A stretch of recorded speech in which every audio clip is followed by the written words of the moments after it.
আসসালামু আলাইকুম। চিভ এডুকেশন ইউনিটের পক্ষ থেকে সকলকে জানাচ্ছি স্বাগতম। আশা করি তোমরা সবাই অনেক বেশি ভালো আছো। আলহামদুলিল্লাহ, আমিও খুবই ভালো আছি।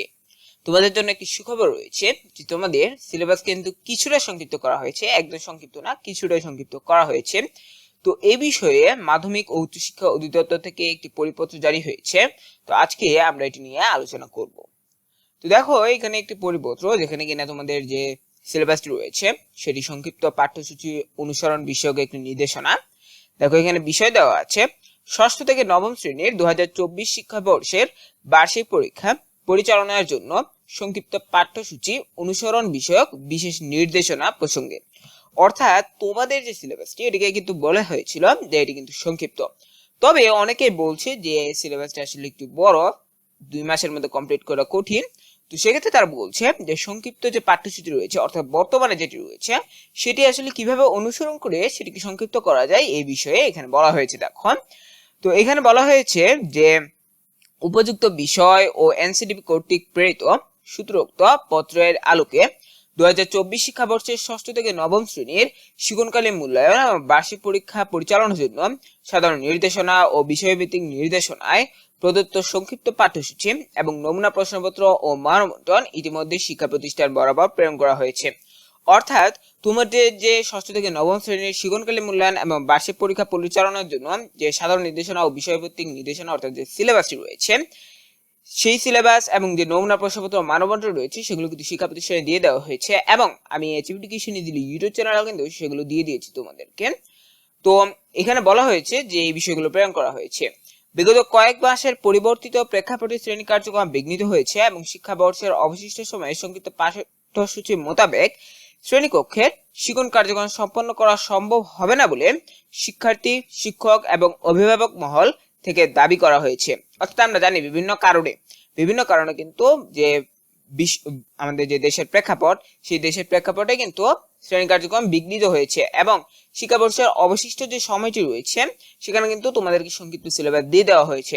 কিন্তু অনেক শিক্ষক, অনেক শিক্ষার্থী, অনেক অভিভাবক দাবি করছেন যে তারা এই যে সংক্ষিপ্ত সিলেবাসটি এটি কি করা যাবে না, শ্রেণীকক্ষে শিক্ষণ কার্যক্রম সম্ভব করা যাবে না। অর্থাৎ এটি কি হবে, সম্পূর্ণভাবে সম্পন্ন করা যাবে না। বিষয়টি বিবেচনায় নিয়ে শিক্ষা প্রতিষ্ঠান সমূহ আগামী বার্ষিক পরীক্ষা পূর্ব পর্যন্ত প্রদত্ত সংক্ষিপ্ত সিলেবাসের যতটুকু অংশ সম্পন্ন করতে পারবে তার ভিত্তিতে নমুনা প্রশ্নপত্রের আলোকে প্রশ্নপত্র প্রণয়ন করে বার্ষিক পরীক্ষা গ্রহণ করতে পারবে। শিক্ষার্থীরা, তোমরা এই লাইনটি লক্ষ্য করো যে আগামী বার্ষিক পরীক্ষা পূর্ব পর্যন্ত প্রদত্ত সংক্ষিপ্ত সিলেবাসের যতটুকু অংশ সম্পন্ন করতে পারবে তার ভিত্তিতে নমুনা প্রশ্নপত্রের আলোকে প্রশ্নপত্র প্রণয়ন করে বার্ষিক পরীক্ষা গ্রহণ করতে পারবে। অর্থাৎ এই লাইনটি থেকে এটাই বোঝা যায় যে আগামী বার্ষিক পরীক্ষা অর্থাৎ তোমাদের যে আগামী বার্ষিক পরীক্ষা রয়েছে সেটি পূর্ব পর্যন্ত যে সংক্ষিপ্ত সিলেবাসটি দেওয়া হয়েছে সেই সিলেবাসের যতটুকু অংশ শেষ করা যাবে, বার্ষিক পরীক্ষার জন্য যে সিলেবাসটি দেওয়া হয়েছে সেটি শ্রেণীকক্ষে যতটুকু শেষ করা সম্পন্ন হবে সেই ভিত্তিতেই কিন্তু নমুনার প্রশ্নপত্রের আলোকে প্রশ্নপত্র প্রণয়ন করবে কারা? স্কুল। কারণ তোমরা জানো যে প্রশ্ন কিন্তু এখন আর বোর্ড করবে না, প্রশ্ন করবে তোমাদের শিক্ষা প্রতিষ্ঠান। তাহলে তোমাদের সবার বিদ্যালয়ে যতটুকু পর্যন্ত শেষ করবে ঠিক ততটুকু পর্যন্তই তোমাদের বার্ষিক পরীক্ষা হবে। অর্থাৎ তারা কিন্তু সেই অনুযায়ী প্রশ্নপত্র তৈরি করবে। তবে প্রদত্ত সংক্ষিপ্ত পাঠ্যসূচি অথবা সিলেবাস যথাসম্ভব সম্পন্ন করে পরীক্ষা গ্রহণ করা বিষয়টি সর্বোচ্চ বিবেচনায় নেওয়ার জন্য শিক্ষা প্রতিষ্ঠান প্রধানগণকে সূত্রোক্ত স্মারকে অনুরোধ জানানো হয়েছে। অর্থাৎ তারা যাতে এই যে পাঠ্যসূচি অথবা সিলেবাস যেটি দেওয়া হয়েছে সংক্ষিপ্ত সেটি যাতে যথাসম্ভব সম্পন্ন করেই পরীক্ষা নেই সেই বিষয়টি লক্ষ্য রাখতে বলা হয়েছে। এমত অবস্থায় বর্ণিত বিষয়ের আলোকে পরবর্তী ব্যবস্থা গ্রহণে সংশ্লিষ্ট সকলকে নির্দেশ করে অনুরোধ করা হলো। অর্থাৎ আমরা এখান থেকে বুঝতে পারলাম যে তোমাদেরকে যে সিলেবাসটি দেওয়া রয়েছে তোমাদের সেই সিলেবাসই থাকবে, তবে স্কুল ভেদে প্রশ্ন কিন্তু ভিন্ন হবে। যেমন কোনো একটি বিদ্যালয়ে যে পর্যন্ত সিলেবাসটি শেষ হবে তারা কিন্তু সেই যে সিলেবাসটি শেষ হয়েছে সেইটুকু পর্যন্ত কিন্তু কি করবে, তোমাদের পরীক্ষার প্রশ্নপত্র তৈরি করবে।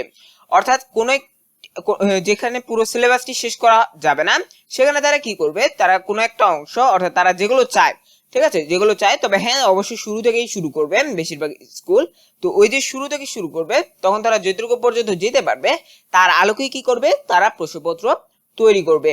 তো এটি তোমাদের জন্য একটি ভালো সংবাদ যে তোমাদের সিলেবাসটা কিছুটা সংক্ষিপ্ত হচ্ছে, কারণ তোমাদের অনেকেই দাবি করছিলে যে আসলে সংক্ষিপ্ত যে সিলেবাসটি সেটি আসলে অনেক বড় এবং শিক্ষার্থীদের জন্য 2 মাসের মধ্যে শেষ করা কঠিন হয়ে যাবে।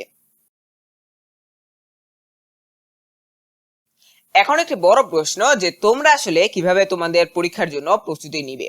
দেখো, এখানে বলা হয়েছে যে সংক্ষিপ্ত পাঠ্যসূচি অথবা সিলেবাস যথাসম্ভব সম্পন্ন করে পরীক্ষা গ্রহণ করার জন্য বলা হয়েছে। অর্থাৎ প্রধানগণকে, অর্থাৎ শিক্ষা প্রতিষ্ঠানে যারা প্রধান আছে তাদের কিন্তু বলেছেন যে যাতে তারা সম্পূর্ণ সিলেবাস শেষ করার চেষ্টা করে, আর না হলে তো তারা যতটুকু পর্যন্ত শেষ করবে তার ভিত্তিতেই তারা কি করবে, তোমাদের জন্য প্রশ্নপত্র তৈরি করবে।